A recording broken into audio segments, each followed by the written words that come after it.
Welcome to the Susan Brender Show. It's all about you. Featuring shows on health and wellness, the performing arts, politics, and people who inspire you to be your very best. And now, here's Susan Brender. I'm Susan Brender, and this is the Susan Brender Show. You know, today I'm going to be interviewing Marilyn Maye, a legend on her own. Marilyn Maye has everything. She can belt a song, and she can sing ballads with the kind of warmth that makes your heart smile.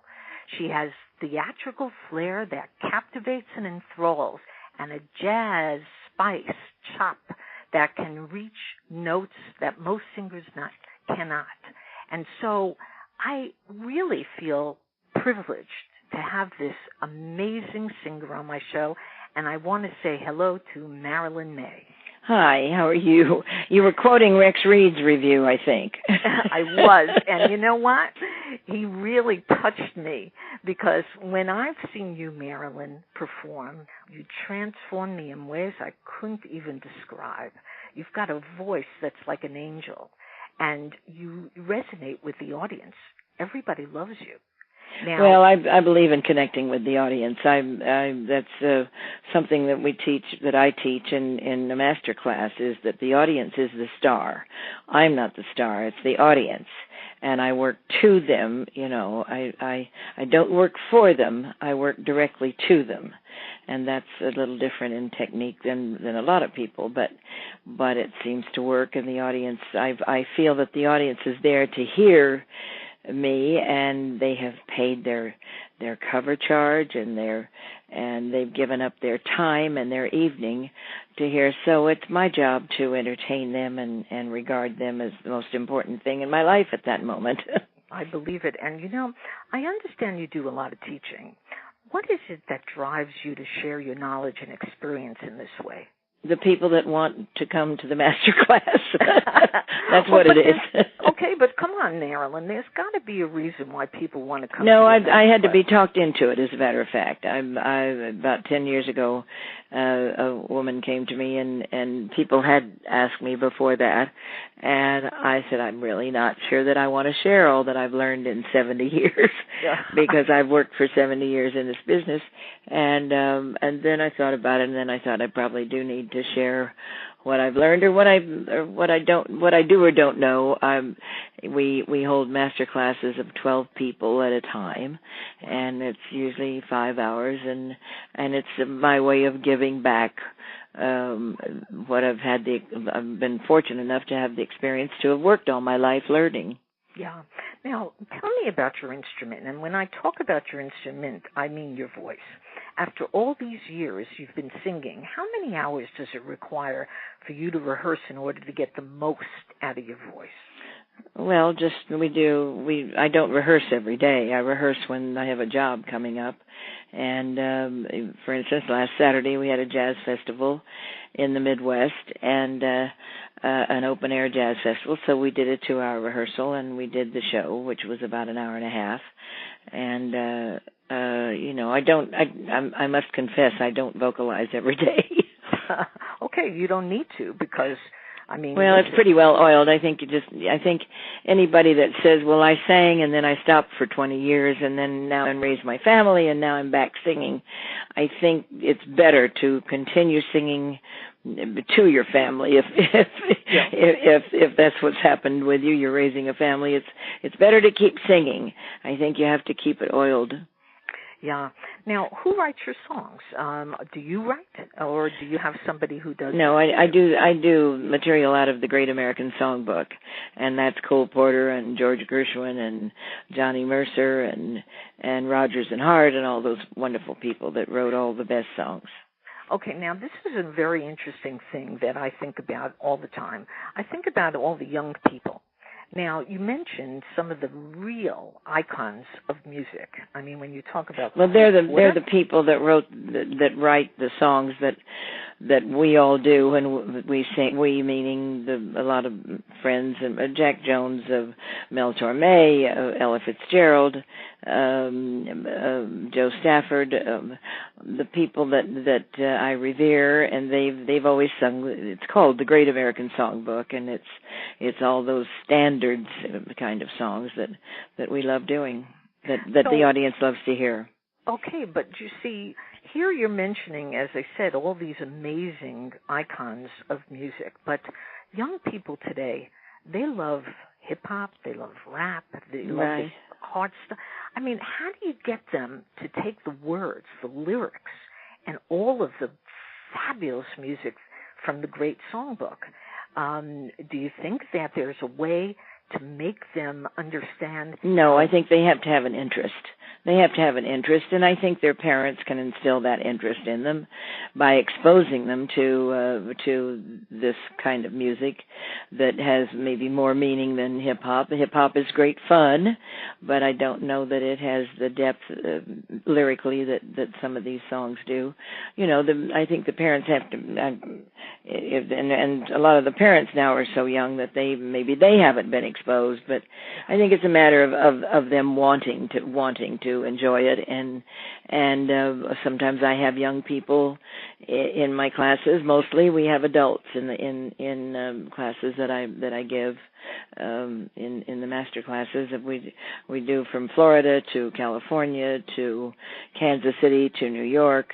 Wherever we're appearing. I'm going to be in Oklahoma at the University of Central Oklahoma next week or week after next, and you know, the college students are going to be exposed to this kind of music if they're in the audience.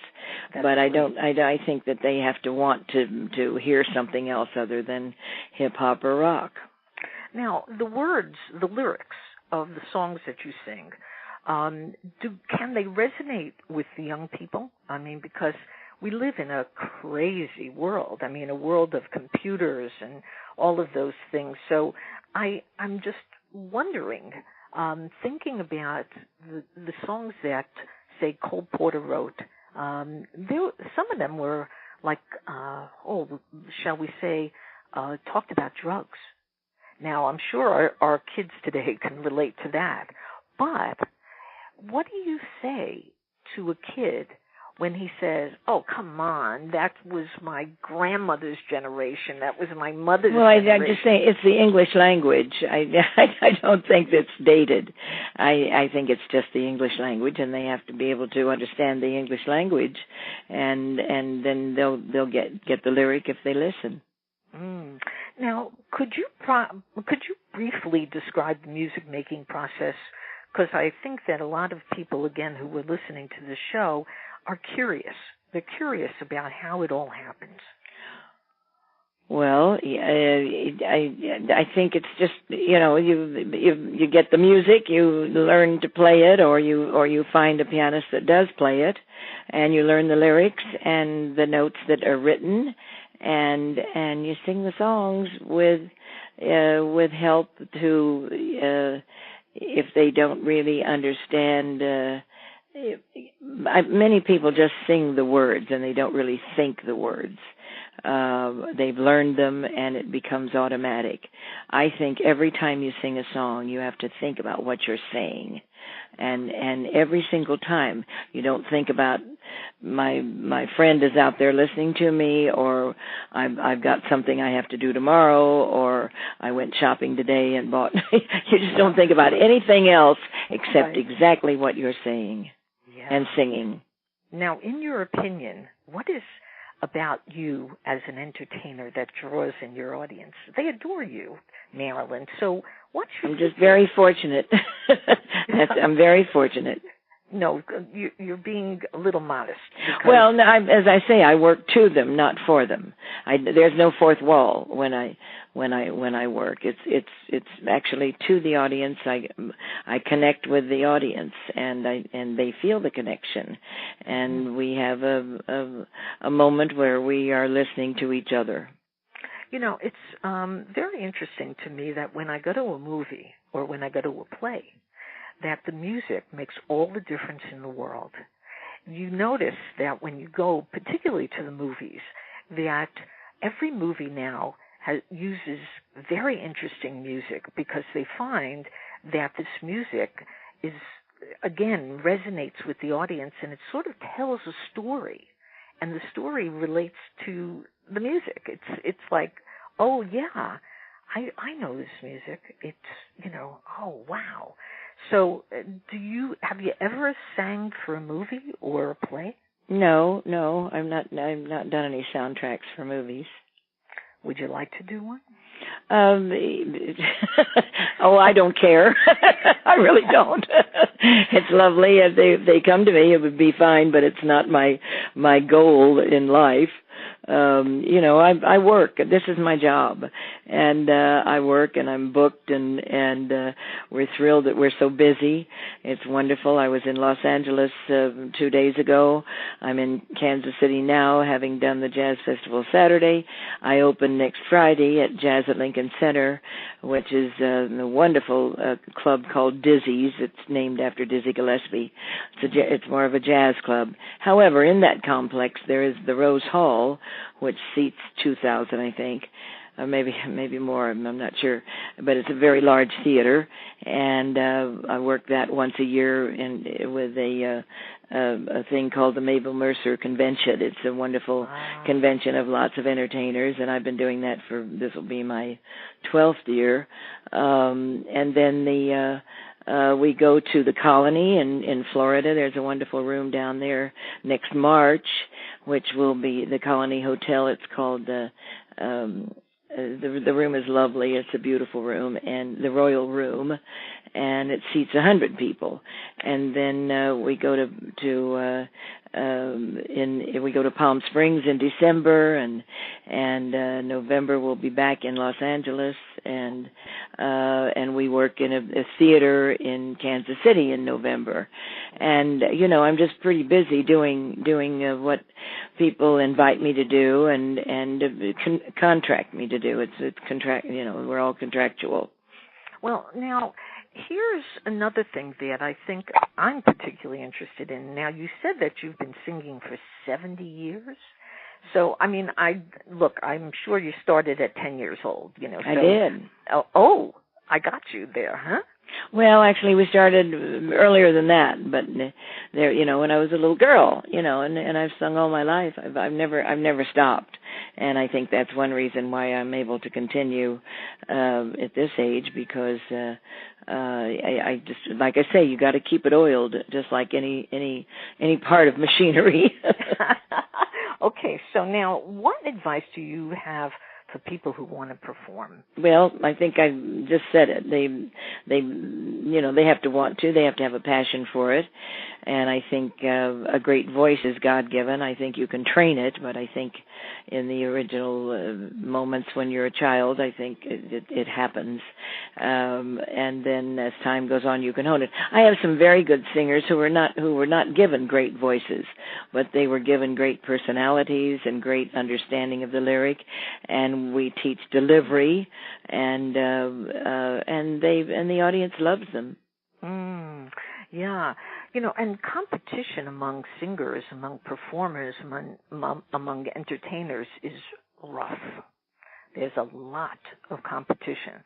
So do you suggest to those people who have the passion that you described, do you say to them, persevere, be persistent? Oh, of course. Well, isn't that true with everything? Yeah. That's true with everything. Well, I didn't ask you about this, but are you sort of willing to give us a little tiny tease of one of your songs?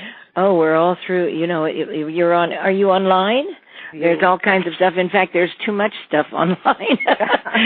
There's old shows that I've done. There's an Ed Sullivan show that I did online, and there's a Hollywood Palace, a television show. There's some Johnny Carson. We did Carson, 76 times. We hold the singer's record on the Carson show. Wow. And there are clips of that. So all they have to do is go online, and they'll find it somewhere. I'm thrilled about that. And if they know how to spell my last name, it'll work, I think. Okay, so spell your name for them. I'll spell it. It's Marilyn Maye, and that's M-A-Y-E. And the E must be for entertainer. Thank you. We hope so. Okay. Now, thank you so much. It was wonderful to talk with you, and great to talk to you too. Thank you.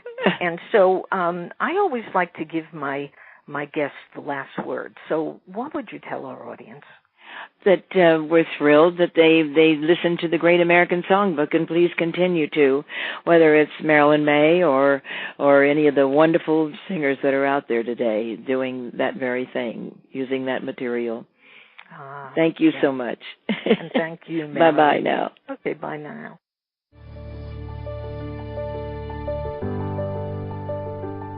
Thank you for listening to The Susan Brender Show. To be a guest, email sebrender@yahoo.com.